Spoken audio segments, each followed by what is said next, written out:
J'aimerais revenir sur un point que j'aimerais préciser. Quand je vous ai parlé du sacrement de la réconciliation, je vous ai dit que vous aviez la possibilité de vous confesser derrière une grille.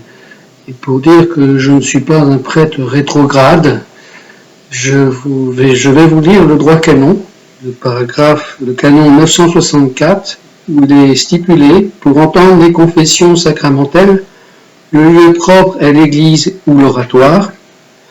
En ce qui concerne le confessionnal, la conférence des évêques établira des règles, en prévoyant toutefois qu'il y ait toujours, dans un endroit bien visible, des confessionnaux, munis d'une grille fixe, séparant le pénitent du confesseur, dont les fidèles qui le désirent puissent librement user.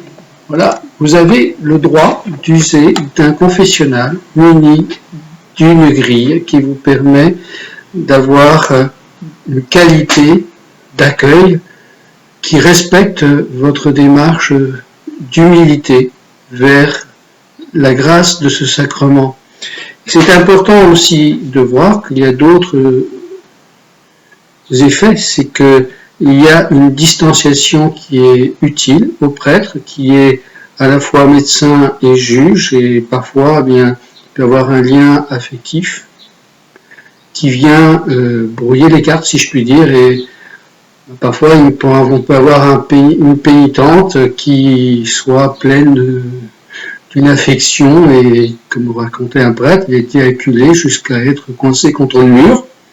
Alors pour éviter ce genre de situation, eh bien, la grille, le confessionnel avec une grille est bien utile. Et puis ça permet aussi de distinguer la confession de la direction spirituelle. Oui, la confession, on ne doit pas y passer des heures. Et de là, on découle que de fait, il nous faut préparer la confession, l'examen de conscience, la brièveté de notre confession relève de la préparation à la confession. Alors que vous puissiez recevoir cette réalité, et pour la plus grande joie de la miséricorde divine qui permet d'entrer dans la joie de notre Maître. Amen.